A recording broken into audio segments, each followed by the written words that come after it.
Assalamualaikum warahmatullahi wabarakatuh. Waalaikumsalam. Semangat pagi masyarakat Kudus dan sekitarnya.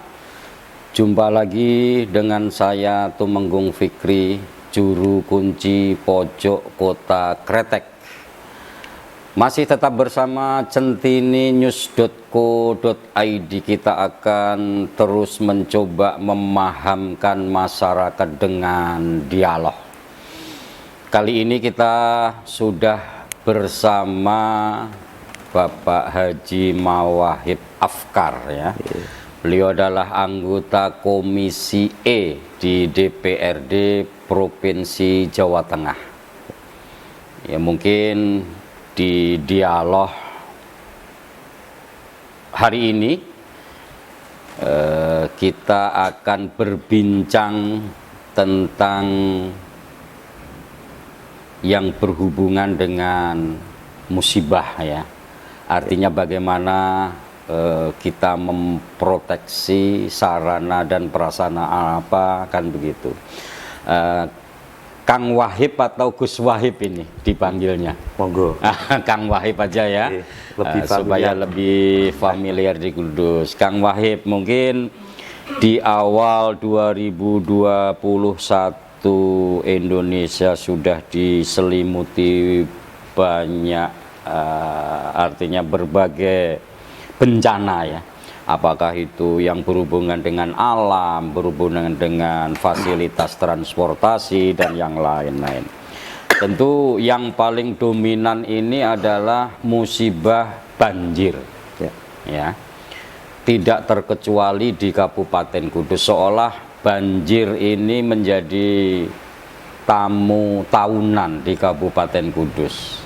Ya tentu kejadian-kejadian seperti itu mewajibkan masyarakat ini untuk siaga ya. Tentu yang berkaitan dengan tugas pokok dan fungsi dari Komisi E DPRD Provinsi Jawa Tengah adalah termasuk pengawasan, penganggaran dan legislasi ya, produk aturan terkait dengan proteksi. Kita kenal ada Destana ya, Desa Tangguh atau Tanggap Bencana. Seperti apa Kang Wahib melihatnya ini? Baik, terima kasih Mas Tumenggung Fikri selaku juru kunci, yang membawa kunci pojok kota Kretek, juga keluarga besar centininews.co.id. Selamat pagi dan segenap masyarakat Kabupaten Kudus, tetap sehat, tetap semangat. Ya. Sebagaimana yang kita ketahui ya, kita bicara Jawa Tengah dulu. Jawa Tengah itu secara umum menjadi laboratorium beberapa bencana alam. Ya gitu ya Mas teman. Laboratorium ya. Museum lah. Museum ya. Seolah menjadi outlet di dunia. Jawa Tengah ini menjadi sesuatu yang sebetulnya mengerikan. Kalau kita lihat Jawa Tengah sebelah selatan, itu ada Merapi. Waktu-waktu itu mengangkat. Ya, karena di situ ada kawasan Jawa Tengah yang Kabupaten Magelang dan Boyolali dan sekitarnya, memang secara teritori berada di daerah istimewa Yogyakarta, tapi efeknya itu ke Jawa Tengah juga. Nah, juga bencana-bencana yang lain. Kalau kita bicara banjir, hampir rata di Jawa Tengah ini. Di daerah Kebumen, Banjarnegara, semuanya hampir ada. Ya. Terus ada lagi bencana alam yang musiman juga, kalau panjenengan tadi materi tamu ya. Biasanya di daerah-daerah pegunungan, di dataran tinggi. Longsor ya. Longsor. Nah, ini secara umum bisa kita klasterkan. Ini di luar bencana-bencana musim kemarau, kekeringan ya. Atau nanti juga kebakaran. Ya, betul, kebakaran seperti itu. Anggap ini sebagai force mayor. Ya. sesuatu yang tidak bisa kita duga. Beberapa tahun ini, terutama awal-awal tahun 2021, kita di Kudus ada musibah banjir yang sampai cukup lama ya. Sebelum awal tahun 2021 pun, akhir tahun 2020. Akhir tahun ya. Kita sudah bersama-sama relawan, baik relawan BPBD Kabupaten Kudus kerjasama dengan BPBD Jawa Tengah, karena kebetulan saya Komisi E yang mitra kerja membidangi di bidang BPBD ya, sehingga kita selalu tampil untuk memberikan rasa kenyamanan bagaimana agar musibah banjir ini masyarakat Kudus tetap tenang. Memang anggap kalau kita lihat ya di daerah Kudus ini secara antropologinya ya, secara ilmu buminya dan konstur dari ilmu alam kewilayahannya ya. Dulu sini kan itu Selat Muria yang membentang dari Jepara sampai Juwana Pati. Sehingga dulu ini pesisir sesuai dengan perkembangan alam gitu, karena mungkin ada pendangkalan, akhirnya jauh Selat Muria menyatu ya. Tapi membentuk cekungan. Ada di cekungan. Jadi tetap sungai purba istilahnya. Sungai purba. Nah, beberapa kegiatan yang kemarin kita laksanakan dengan berbagai elemen ya, dari BPBD beserta relawan-relawan swasta, dari NU ada LPGI, ada Bagana Banser, ada MCDC-nya Muhammadiyah, dan semuanya relawan-relawan dari Lindu Aji dan sebagainya.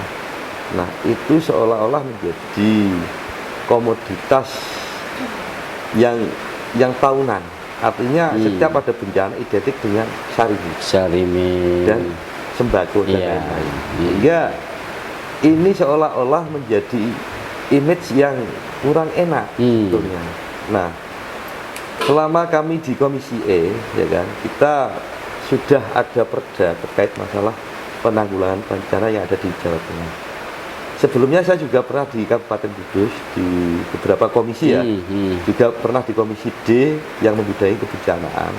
Termasuk kita sudah ada perda penanggulangan bencana. Nah, itu secara umum. Karena ini klaster umumnya adalah banjir, dan kita bisa membuat beberapa hotspotnya ya di daerah selatan. Memang dulu yang kita kenal undaan itu kalau tidak banjir ya tidak undaan, ada istilah seperti itu gitu. Bahkan di desa saya sendiri, Desa Mejobo, sekitarnya itu ada Kirik, Temulus, Bulan, Payaman, identik Jojo, dengan itu juga selama daerah ini banjir ya. Identik dengan banjir. Kita anggaplah ini hotspot. Hotspot ya. Nah, di regulasi nasional, Mas Tumenggung gitu, itu ada Perka, Peraturan Kepala BNPB nomor 1 tahun 2012. Sedangkan Kudus itu terbentuk BPBD waktu saya masih di Komisi A itu, turut membidani pada tahun itu kalau nggak salah. Dulu kan kebencanaan itu di Kesbang, karena ada perubahan SOTK, karena beberapa aturan prasyarat BPBD terbentuk itu harus ada beberapa prasyarat, sehingga kita membidani BPBD Kabupaten Kudus dan memang fokus dalam penanganan semua bencana yang ada di Kudus, terutama banjir, longsor. Dua hal ini yang akan kita kupas. Perka nomor 1 2012 ini itu tentang apa? Tadi yang dengan sampaikan, yaitu konsep desa tangguh bencana. Seperti apa gambarannya itu? Baik-baik. Destana ini sebuah cara mitigasi minimal sebagai pengurangan resiko bencana, membuat SDM yang ada di sekitar area bencana itu sudah siap, kesiagaannya bisa dijamin. Caranya bagaimana? Makanya kita memberikan program pelatihan. Dan beberapa bulan yang lalu kita sudah sosialisasi, gitu. Terus hari ini BPBD Jawa Tengah kerjasama dengan relawan ada di Jepara, termasuk relawan Kudus dari Bagana, LPBI, dan segenap elemen unsur relawan mengadakan sosialisasi dan pelatihan-pelatihan. Nah, ini konsep secara umum. Kalau boleh saya sambung. Iya, monggo. Gitu. Dilanjut tentunya aja. Ini terkait dengan kebijakan. boleh kebijakan ya, Ya. kebijakan karena negara harus hadir. Kehadiran negara ini membuat regulasi itu tidak hanya sebatas sebagai narasi saja, cuman harus betul-betul, kalau istilahnya ya, kalau undang-undang itu harus ada PP-nya. PP. Kalau pergub, kalau perda provinsi harus ada pergubnya. Kalau perda kabupaten harus ada Pergubnya. Karena apa? Di Kudus kebetulan waktu saya masih di Dewan Kabupaten Kudus itu sudah ada perda tentang kerjasama antar desa. Yang dimaksud kerjasama antar desa ini karena mungkin punya persamaan budaya, pertanian dan lain sebagainya. Nah, karena bunyi perda ini sudah jelas ya, karena ada kesamaan, itu bisa dikerjasamakan. Saya contohkan ya di daerah Kecamatan Mejobo sendiri. Ini di luar kecamatan yang lain dulu. Kita bisa menarik, bisa melihat, bisa selalu mengunjungi lah. Selama ini kalau ada bencana kita turut membantu. Yang pertama adalah desa Bulan, desa Payaman. Mejobo itu desa saya sendiri itu ya, itu sebagai lintasan. Tapi juga bandang ini mengganggu aktivitas betul-betul aktivitas masyarakat karena sering gitu. Desa Kirek, desa Temulus yang kemarin sampai mendapat limpahan air menggenang berminggu-minggu itu. Jojo di apa? Desa-desa yang dilewati bencana ini kita taruhlah hotspotnya banjir itu di sini. Kita anggap klaster. Ini dengan perda yang sudah ada di kabupaten. Dan nomornya berapa saya lupa. Ini bisa difasilitasi oleh pihak kecamatan, ya, teritori bencana ini untuk membuat perda antar desa. Kan jadi antar desa lebih spesifik ya. Ini ke bencana. Nah, nanti desa ini sepakat apa yang harus diperbuat. Apa itu infrastruktur? Saya kira saya tadi sudah menyampaikan asal muasal terjadinya selat ini ya. Berapapun anggaran, bagaimana yang pernah saya saya ikuti waktu ada musrenbang wilayah di Kabupaten Jepara, beberapa bupati di Karsden Pati ini. Kita melihat hitungan angka itu cukup fantastis dari beberapa kabupaten ini. Sekitar 2,7 triliun Mas Tumenggung. Ini kalau kalau digabung ya anggaran 2 kabupaten, anggaran APBD 2 kabupaten, di luar anggaran belanja pegawai itu. Nanti bagaimana nggak bisa menggaji itu? Iya betul. Nah, sedangkan dari pusat sendiri, gitu, itu selama ini saya menyayangkan belum ada penanganan secara nyata. Normalisasi sungai Juwana juga setengah-setengah. Masih sepotong-sepotong ya. Setengah-setengah itu. Ini juga menjadi kajian teknis dari BBWS. Kalaupun ini dilakukan, pasti airnya lari ke selatan. Dampaknya ke kabupaten yang sebelah selatan, Kabupaten Kudus. Nah. Jadi ya, Mas Tumenggung dan genap masyarakat Kabupaten Kudus, di istana desa tangguh bencana memang sudah pasti harus dilaksanakan. Ini tinggal goodwill dan political will. Harus betul-betul ada kemauan dari pihak legislatif dan eksekutif. Nah, itu sementara bisa disampaikan. Kang Wahib, untuk bisa menyiapkan desa yang seperti Kang Wahib sampaikan tadi itu prosesnya harus seperti apa? Artinya dari sisi mungkin prioritas penganggaran di APBD dan mungkin di provinsi juga bisa mensupport. Seperti apa Kang Wahib? Baik, karena tadi saya sudah menyampaikan, ini kan perda harus ada perbuk.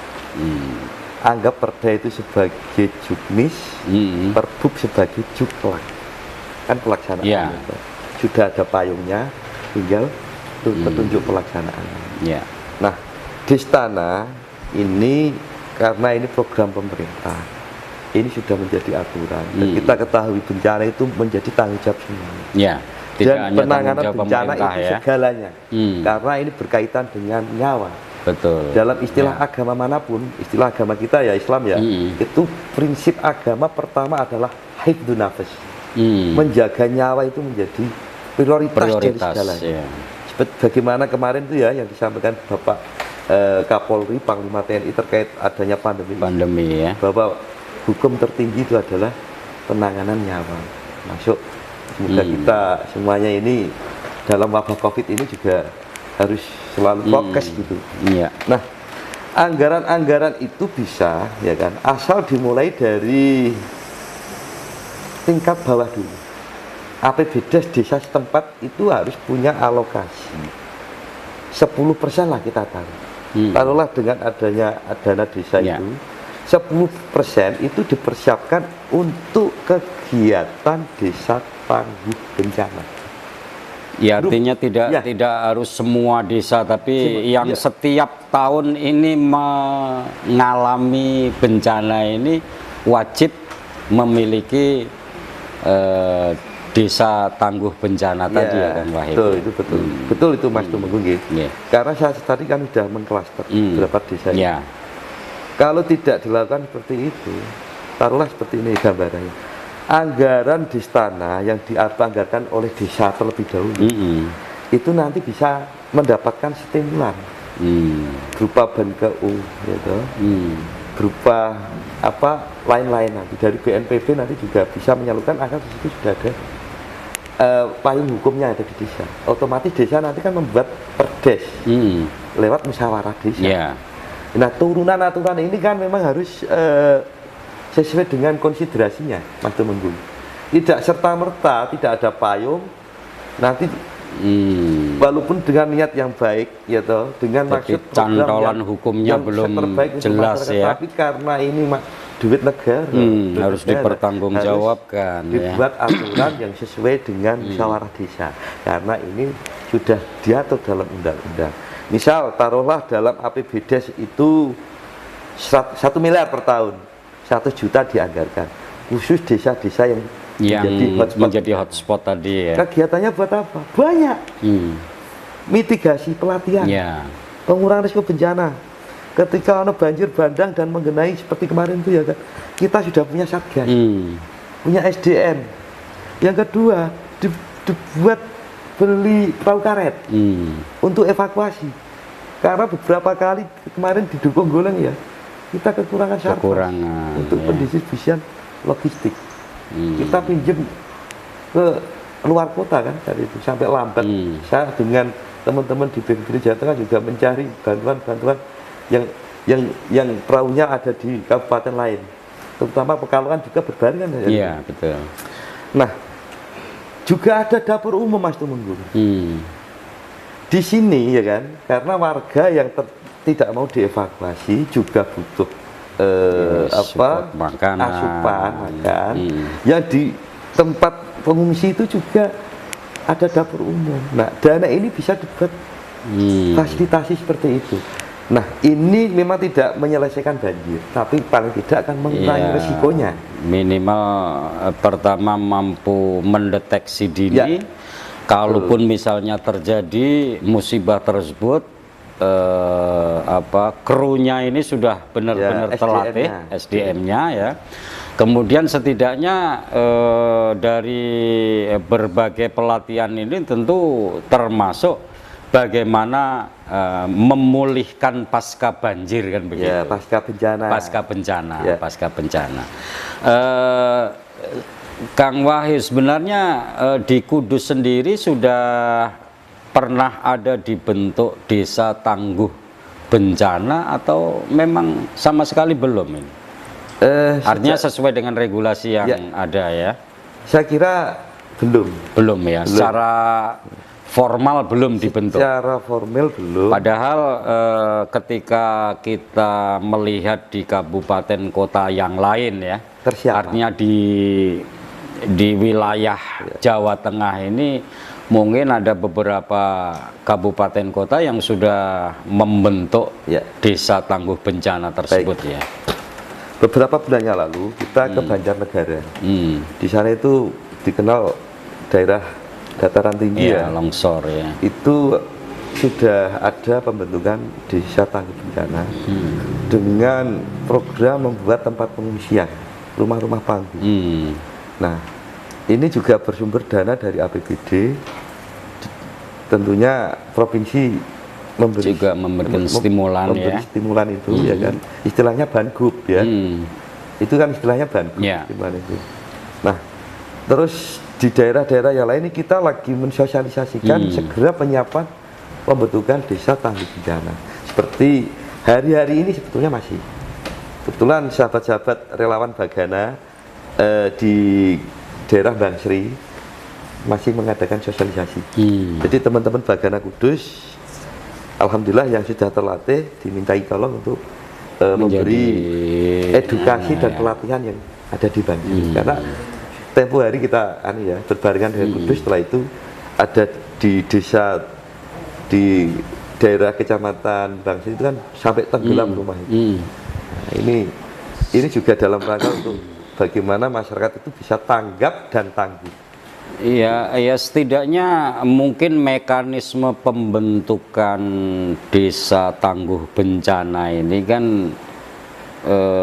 menurut Kang Wahib ini harus diawali dari atas ke bawah, atau diinisiasi dari desa kemudian seperti apa mekanismenya? Baik, karena ini pemerintah desa itu menjadi ujung tombak pemerintah di semua tingkatan ya. Ada istilah desa itu menjadi ujung tombak negara. Saya kira ini yang namanya level kabupaten itu bisa memfasilitasi sebetulnya ya kan? Nah, makanya tadi saya menyampaikan goodwill dengan political will itu harus sinkron ya. Sinkron, seiring. Teman-teman di legislatif itu sudah mempunyai keinginan. Tapi pelaksanaan teknisnya kan ada di eksekutif. Ini kan kita anggap goodwill dan political will itu harus seirama. Tentu yang paling berkepentingan ini di BPBD-nya ya. Iya, domainnya kan BPBD. Domainnya di BPBD ya. Kita siap memfasilitasi itu. Seperti tempo hari ya, kita pernah reses dengan beberapa kepala desa soal itu. Di Desa Karangrowo pernah kita mengadakan sosialisasi terkait pendeteksian bencana alam. Ya saya fokusnya ke Distang. Di Karangrowo itu sudah ada tempat pengungsi di balik desa. Dibuat cendep-cendep di mana itu sudah bagus. Dapur umum di halamannya. Nah, ini kan tidak permanen. Ya, artinya hanya inisiasi sendiri, itu kan tidak hanya dicantolkan dengan regulasi. Itu tenda-tenda sesaat. Dengan adanya di istana ini, saya kira cara aman praktis memberi edukasi, memberi kepada masyarakat yang terdampak bencana banjir itu agar senantiasa itu sudah pertama minimal sigap. Apa yang harus dilakukan ketika banjir? Minimal pelatihan renang. Ini kan soal nyawa. Kan begitu Mas Temenggung. Nah, kedua, bagaimana setelah kita itu mengevakuasi warga itu, kita sudah punya sarpras dapur umum. Artinya karena tidak menunggu ya. Iya, artinya tidak menunggu. Jadi semua sarana dan prasarannya ini sudah siap. Ya. Musibah seperti ini selalu ada dropping sarimi, kemudian banyak bendera-bendera berkibar ya kan. Tidak usah menunggu seperti itu. Apalagi sekarang musimnya selfie di tengah banjir. Ya, itu saya juga melakukan karena untuk laporan dari saya, untuk laporan ke kantor. Iya. Jadi tidak terkecuali mungkin keberadaan desa tangguh atau tanggap bencana ini juga tidak hanya melulu melatih para relawannya, kemudian mewujudkan sarana dan prasarananya, akan tetapi sosialisasi kepada masyarakat agar hidup sehat dan bersih ini juga artinya bisa dilakukan oleh relawan-relawan itu kan begitu. Ya, betul Mas Temenggung. Beberapa kali kita sosialisasi ya dengan BPBD Kabupaten. Kebetulan terakhir ada sosialisasi tentang pendeteksian bencana mitigasi di Desa Gulang minggu yang lalu. Kebetulan saya ditugaskan di daerah Demak gitu kan. Demak juga banyak area banjir gitu. Sehingga saya dihubungi kepala desanya bahwa memang Gulang itu termasuk daerah yang harus diperhatikan, terutama Gulang yang sebelah Gulang Tempel ya, kalau Dukuh Tempel ya. Dukuh Tempel. Nah itu kan yang selama ini menjadi daerah terisolir ketika ada bencana. Sepanjang jalan arteri atau jalan lingkar jalan Jakarta Surabaya ini, kalau pemerintah Kudus, bila ini sudah memasuki musim hujan, di situ sudah seperti lautan. Gitu.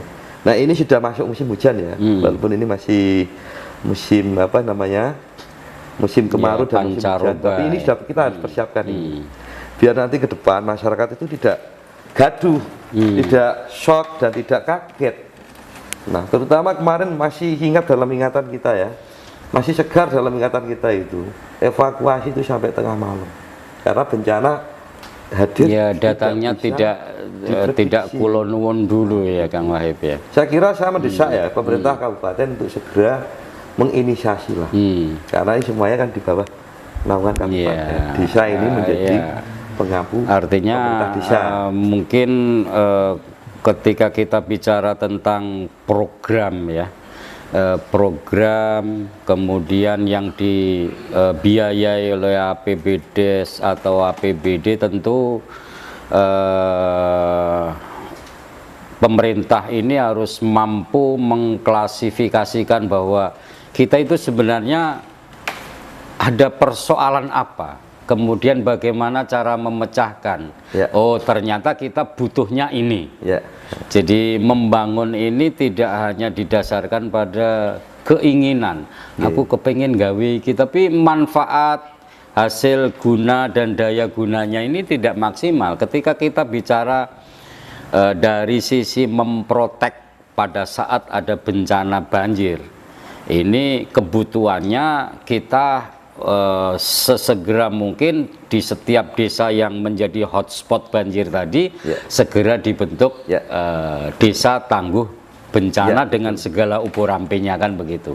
Kalau kemudian soal bagaimana agar membebaskan Kudus dan sekitarnya ini menjadi kabupaten kota yang bebas banjir, tentu harus ada sinergi antar kepala daerah ya, karena tidak mungkin di wilayah Kudus mungkin dinormalisasi tapi di sana tidak, kan.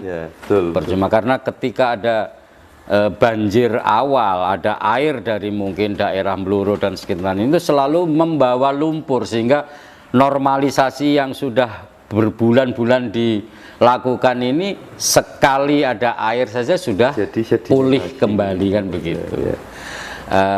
Yang paling sekarang menjadi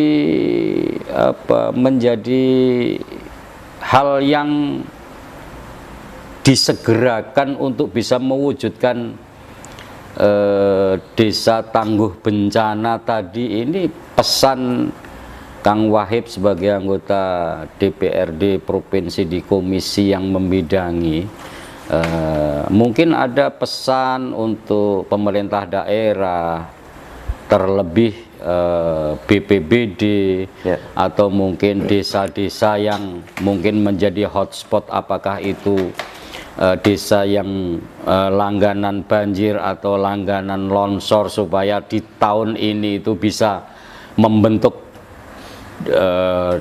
desa-desa tangguh bencana ini. Apa pesan Kang Wahib? Saya sebetulnya belum memberi pesan ya, hanya bercerita dulu. Soal pesan itu nanti kan tergantung goodwill dan political will ya kan? Nah ini sekali lagi memang intinya ke sana nanti. Jadi bencana banjir ini kan tidak hanya di wilayah Mojokerto, ada di Undaan, sebagian Jekulo, sebagian di Kaliwungu ya. Lihat kejadian kemarin itu gitu, sehingga sudah memang harusnya ya kan peraturan itu dilaksanakan. Artinya peraturannya sudah ada ya sebenarnya. Sudah dilaksanakan. Kalau sudah ada Perda Jawa Tengah, sudah ada Perkap BNPB-nya sudah menjadi payung. Dan kalau kita sudah lihat, kita sudah kerjasama dengan PBBD Kabupaten, hampir tiap bulan itu kita mengadakan sosialisasi. Nah, itu hanya sekedar sosialisasi itu nggak ada outputnya, itu juga ya tidak berhasil guna juga ya, hanya kata-kata berbalas kata ya. Ya. Artinya mohon pemerintah kabupaten ya kan lewat BPBD itu segera melakukan identifikasi secara menyeluruh bencana-bencana yang ada di Kudus. Jadi memetakan ya. Mayoritasnya banjir.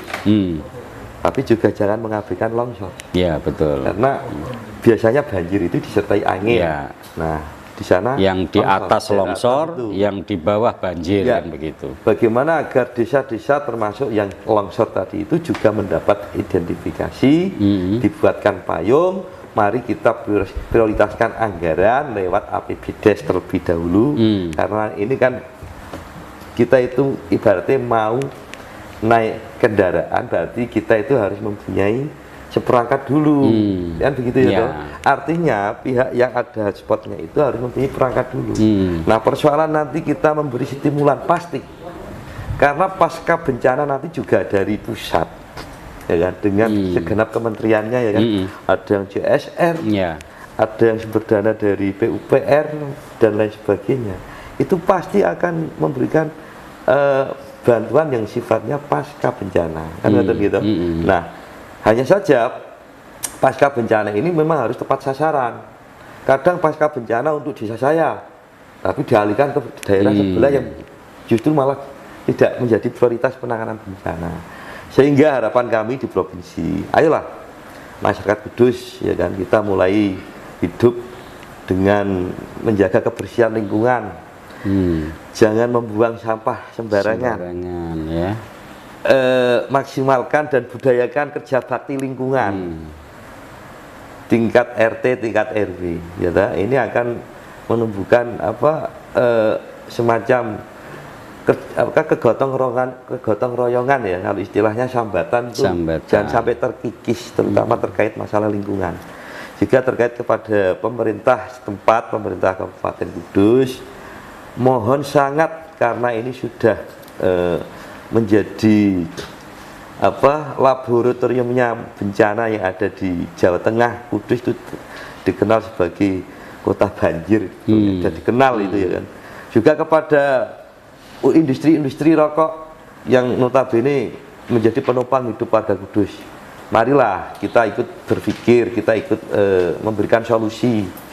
Memang hulu hilirnya ini memang harus kita kita mulai dari mitigasi.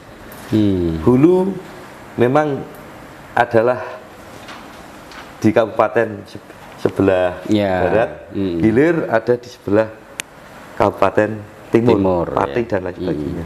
Nah, kita ada di tengah-tengah ini. Nah, hanya saja memang salah satu bentuk kegiatan yang harus dilaksanakan adalah membuat embung-embung. Ini juga salah satu untuk cara meminimalisir ya. Padha karo ditampung ya, nampung banyu gitu, agar air ini tidak menjadi banjir yang menggenang kota Kudus, apalagi di samping gerbang Kretek yang kita cintai, yang kita banggakan menjadi ikon kota Kudus, kota Kretek, itu malah banyak warga yang tergenang dengan air limbah. Artinya ketika orang di luar Kudus itu melewati gerbang kota Kretek, sebelah kanan dan kirinya dikira, loh kok bagus ada banyak kolam renang di sini kan begitu. Ternyata itu air banjir kan begitu, sebagainya. Sehingga setidaknya ini adalah menunggu goodwill dari pemerintah daerah Kabupaten Kudus untuk mengimplementasikan perda yang sudah ada, kemudian bisa di breakdown ke bawah sampai dengan desa. Dan Kang Wahib tadi sudah menjamin ketika desa ini membentuk yang namanya Distana ya, Distana Desa Tangguh Bencana, kemudian menganggarkan setidaknya 10% dari APBDes-nya ini untuk untuk anggaran keberadaan Desa Tangguh Bencana tersebut, dipastikan bahwa dari APBD kabupaten, APBD provinsi nanti akan juga memberikan bantuan stimulus kan begitu. Ya, betul itu. Ya, kita berharap mungkin bincang kita di hari ini akan bisa didengar dan ditindaklanjuti oleh para pemangku, baik itu desa, pemerintah daerah, terlebih adalah kepala harian BPBD Kabupaten Kudus. Setidaknya kita tidak akan terkaget-kaget ketika ada tamu yang datang, apakah itu longsor atau banjir, dan setidaknya kita meminimalisir kehadiran artis-artis dadakan ketika ada banjir, membawa sarimi, membawa bungkusan, membawa benderanya masing-masing. Kita apresiasi, akan tetapi ini bukan solusi. Masyarakat butuh solusi konkret kan begitu. Setidaknya perwujudan munculnya desa-desa tangguh bencana ini kita akan tunggu kehadirannya di Kudus, karena di kabupaten kota lain ini sudah banyak desa yang membentuk desa tangguh bencana kan begitu. Terima kasih Kang Wahib sudah bersama saya, mudah-mudahan bisa bermanfaat. Salam sehat. Assalamualaikum warahmatullahi wabarakatuh. Assalamualaikum warahmatullahi wabarakatuh.